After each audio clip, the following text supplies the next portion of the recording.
Hello and welcome to the Castell How to Play Summary video. Castell is a medium-weight Euro game based on Castell, the Catalonian tradition of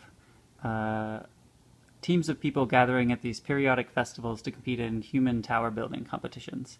It's a very vibrant cultural tradition that has been going on in Catalonia for hundreds of years.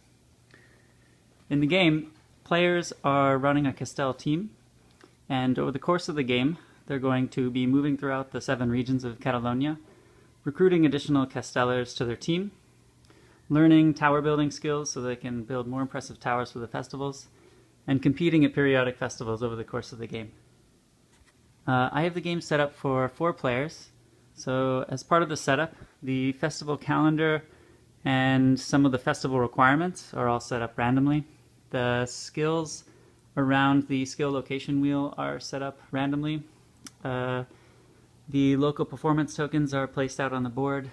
Casteller tokens are placed in every region.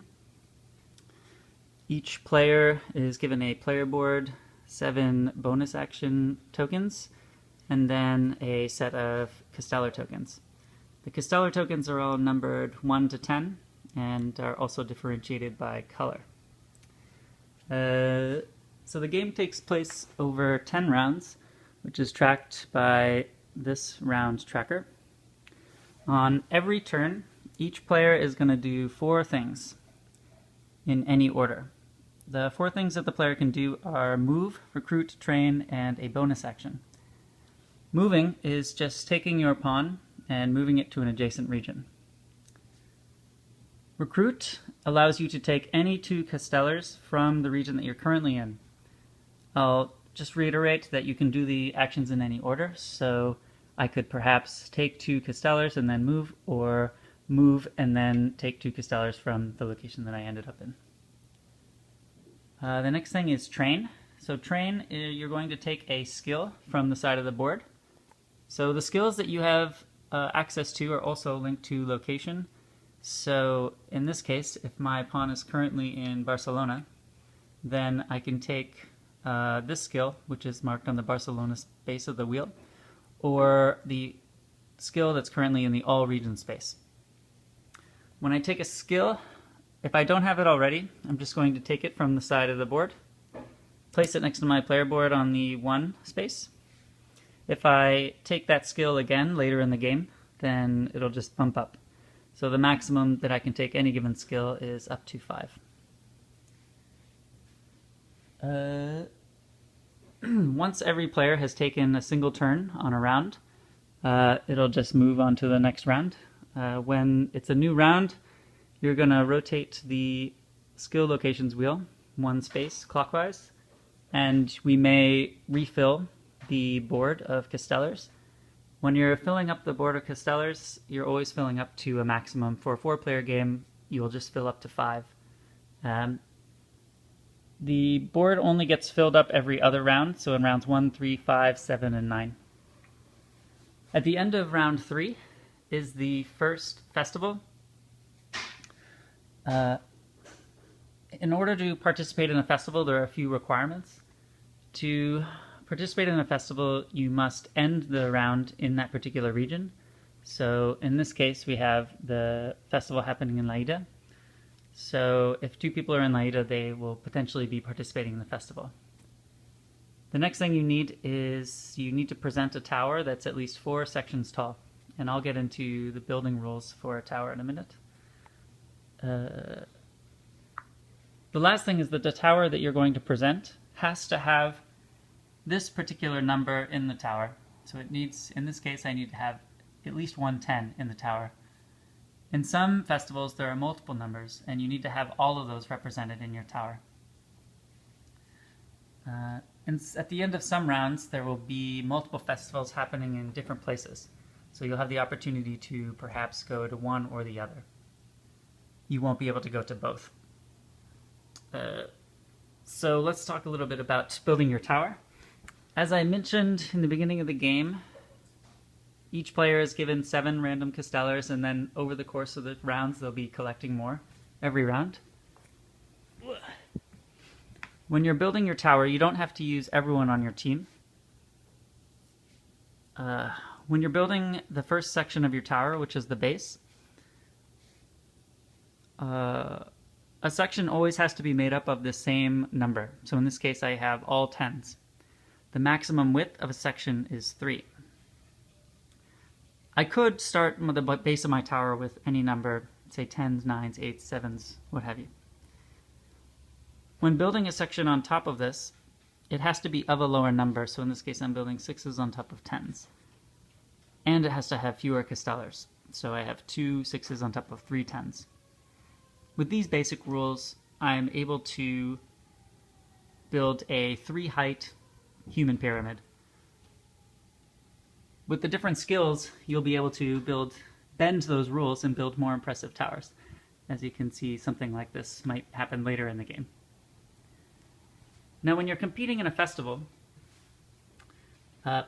you're going to get a tower score. Your tower score is going to be the height of your tower, so 1, 2, 3, plus 1 point for every castellar that matches the numbers of the requirements. So in this case, my score would be 1, 2, 3, 4, 5, 6. And I would move my score tracker to the 6th space. Now, when you're keeping track of your tower scores over the course of the game, you're only going to keep track of your best tower score. So you're not accumulating points with your best tower score. But you are accumulating points when you are participating in festivals.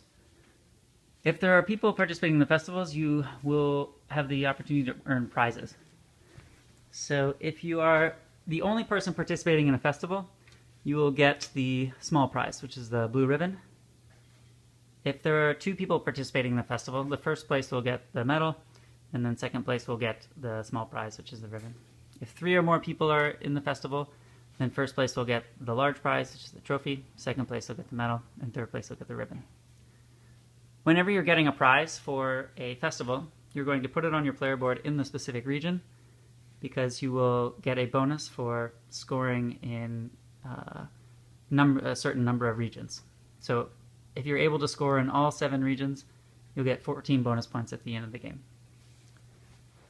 Additionally, if you have the most castellars of the particular number, then you will take that in the same way and put it on your player board. If there's a tie, then this will just get into the box and no one will score it. At the end of the game, these are going to be worth 2 points each, plus 1 point for every duplicate that you have. So there's an incentive to getting lots of different castellar numbers. I'll just return to the actions that a person can perform, since I left out the bonus action. So just as a reminder, the player can do these 4 things in any order once. So the bonus action, the player has 7 bonus action tokens at their disposal, and the bonus action is also linked to specific regions. So if I'm, say, in Laida, whenever I'm going to use a bonus action in Laida, I'm going to put one of my bonus action tokens on this space here. So I only will have bonus action. I will only be able to use a bonus action if I have discs available. So what can I do with a bonus action? The first thing I can do with a bonus action is just get a move. So I could spend my token and get a free move. So in addition to the move of my turn, I could possibly get from Naida to the Balearic Islands, using my bonus action and then my regular move for my turn. Another thing you can do with your bonus action is just taking a free castellar. So in addition to my recruit, where I get 2, I could use a bonus action and get an additional castellar. Those 2 things don't have to be used in the same place. I could recruit here, move here, then use my bonus action in Tarragona, for example. The last thing you can do with the bonus action is score the local performance. So you'll see that there's a lot of towers represented here on the side, and each one, each towers or tower local performance tokens are in a specific region. If I want to score a local performance, all I have to do is prove that I can make the performance that I want to collect with my team and my skills that I have.